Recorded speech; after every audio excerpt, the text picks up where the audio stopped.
Good evening, ladies and gentlemen. Today we are here to present a test of a press conference by the leadership of the Labour Party on the recent development in the party. This test is titled INEC, Punishing Labour Party for the roles it played defending Otti in 2023 general elections. Ladies and gentlemen, we, the leadership of the Labour Party, think it expedient to bring to your notice the recent development in the party, particularly the efforts by some of the leaders of the party, including the former presidential candidate of the party, Peterobi, and the Abure State Governor, Dr. Otti, amongst others, to annex power of the leadership of the party through subterranean means using the Independent National Electoral Commission, INEC, as their launching pad. In the last few days, the media has been awash with INEC's counter affidavit to the effect that the tenure of the current executive of the party has expired, which was supposed to be a justification for the inglorious and purported Umahia stakeholders meeting where a caretaker committee was produced. You will recall that His Excellencies Peterobi and Otti a few weeks ago convened an illegal stakeholders meeting in Umahia, where they handpicked some of their cohorts and cronies, a 29-member caretaker committee in the most undemocratic fashion as leaders of their faction of the party. They subsequently wrote a letter to the INEC on September 6, 2024, informing the Commission of the purported and non-existent leadership crisis in the party. They hinged their decisions on the fact that INEC informed them that the present National Working Committee of the party no longer have a valid tenure after June 2024. And because INEC also did not monitor the NEWI convention of the party held on 26 March 2024, the Commission has ceased from transacting business with the party.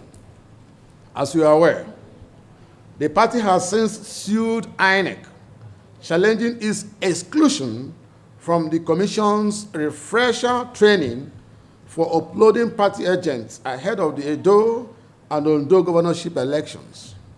However, INEC had in a counter affidavit filed in response to our suit argued that the Labour Party's leadership, including Julius Abure, is now invalid, stressing that it does not recognize the party's March 2024 National Convention, which re-elected Abure as chairman.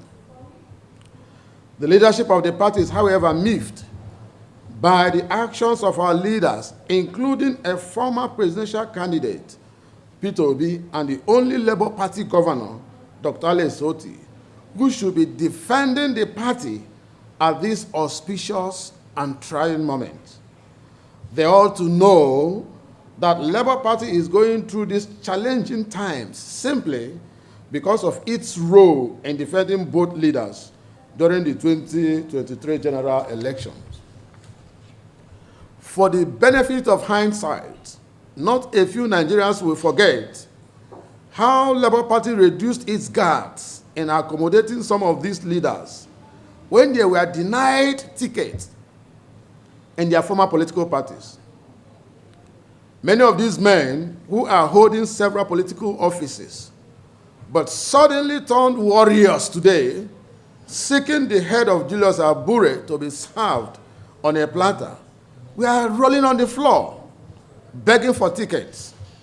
Some couldn't even afford to pay for the nomination forms. Labour Party leadership went to the trenches with our presidential candidate, cascading through the nooks and crannies of Nigeria, canvassing for votes. We went through the entire judicial hurdles, dealt the principalities and powers. We were haunted, maligned, and in some cases chased around by agents of the state because of our unflinching commitment and uncompromised standing with our presidential candidate. The same LP leadership stood by our then governorship candidate in Abure State through thick and thin, snubbing all sorts of pressures, weathering the political and judicial storms to ensure that victory was achieved. Today, these leaders are now dancing go-go-gongo with us. What a shame. What a betrayal. Every Nigerian alive today knows the role INEC played in the 2023 general election and how the electoral will of the people were dashed. It amazes us that those who suffered from this INEC's ineptitude in 2023 are now joining forces with the commission against the party leadership. For these leaders, there is no qualms to leverage on INEC's standpoint of illegality to attempt to seize the leadership of the party. We sincerely want to advise these our leaders that INEC is and can never be the model on which to launch their annexation agenda. The 2023 saga is still fresh. In one breath, we demonized INEC. In another second, you are fraternizing with them.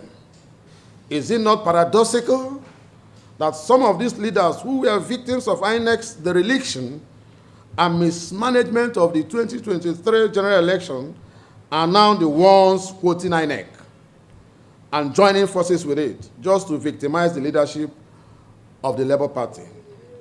Is it not similarly absurd that the INEC you are embracing today and welcoming with open arms is the same INEC which betrayed us during the last election?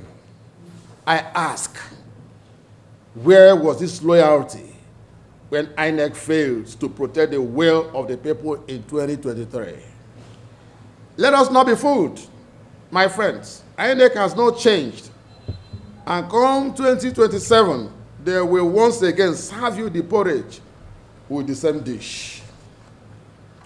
Inasmuch as we are not saying that Abure and his executive members must remain in office ad infinitum. However, we would like to maintain it abundantly clear that this current National Working Committee is a product of a valid convention.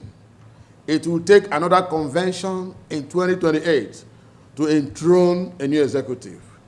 It is even surprising that some of the dramatist personnel who played key role in the success of the convention are now the ones leading the vanguard to exterminate the product of the convention. We want to put it on record that the Federal High Court in Abuja, presided over by Justice J.K. Omotosho, had declared that the National Convention of the party held in INEC on March 26, 2024 is valid, and one conducted in line with the requirements of both the 2022 Electoral Act and Labour Party Constitution. The Supreme Court, in several judgments, had also ruled that issues regarding delegates at a national convention or how the convention is planned and executed by a political party are outside the jurisdiction of any court of the land, being internal affairs of such a party. Therefore, not even INEC can deregister Labour Party as being peddled by some of our leaders. INEC, as an institution, is bound to respect the laws of the land as stated in several sections of the party constitution and cannot afford to act irrationally, even if they want to do so. Thank you. Okay. As far as we are concerned, there is no cabinet committee. There is no place for it in our constitution. So we are discountenancing them. We don't care about them. Our action is against INEC. They have approached the court that they want them to join. So let the court decide that if they have the capacity to join the suit. So the matter is within court. But as far as we are concerned, we are not bothering ourselves about them. They don't exist. Okay. The area I need clarification is that affidavit that convention was not properly conducted. So organizing that caretaker committee. There can be no vacuum in leadership. Labour Party is a registered political party, and by the laws of Nigeria, it has perpetual succession. There can be no vacuum. It has perpetual succession. So, in as much as those who call themselves the caretaker committee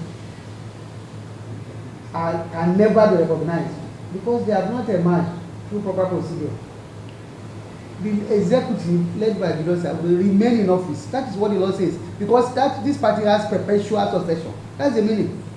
That's what the law says. Once the party is registered, it becomes a body corporate with perpetual succession. That is the thing. So don't let us deceive ourselves. What they are propagating. Let me put this. It's a matter in court. Let me put this thing. Now, what they are propagating about it is a counter affidavit filed by INEC in court. When there is a suit against you, at least you have something to say. INEC needed to be able to maybe offer an explanation, whether tenable or not. Why they did not invite us for that training of trainers for the upload of the agents' names for the Ondo election. So that suit says they couldn't do that under our laws, and that it is that they have done something that is wrong and that is illegal and untenable. Now, when the suit is filed against you, at least you have something to say, whether tenable or not. So that is what they are talking about. Did INEC never wrote to us that our tenure has expired? INEC never said anything. But what happened was there is a matter against them. When there is a suit against you in court, at least you have something to say. Why did you do these things? So let us leave that for the court to resolve. They have said it. We have filed a further affidavit, a reply affidavit to that statement, and it is before the court. So sometimes we have to be very careful when a matter is before a court, so that we are not, yes, so the matter is sub judice. So as much as possible, I would not want to say much about it. But what we are saying is that INEC never made a statement like that to anybody, to us, or to the public. It was a document that is before the court. Maybe they got some documents and they are saying it, but let the court resolve it. All right, Francis. That is what I've just clarified that. A political party has perpetual succession. There is no problem. Our candidates are running. They are running under our platform. We are supporting them all the way, and we are hopeful of winning those elections. As far as we are concerned, we are basing whatever we are doing on the law, that this party has perpetual succession, that there can be no vacuum in leadership of a political party. There is nothing like that. How will you ever see? When the law says a party has perpetual succession, and you are saying there is vacuum, how can there ever be a vacuum in a body that has perpetual succession? And with the Constitution of Nigeria, so you may need, there are ways INEC can register you if you don't meet up certain criteria. But in this instance, that is not the issue, and that's not the situation. In this instance, we went for the convention in line with the constitution of the party, in line with the electoral laws, and in line with the Constitution of Nigeria. So there is no basis for INEC to even think of the registering a political party that has members in the National Assembly, in the local government, that have members even up to the governorship. It's only when you do not have one person in any of these that the INEC will think of registering you.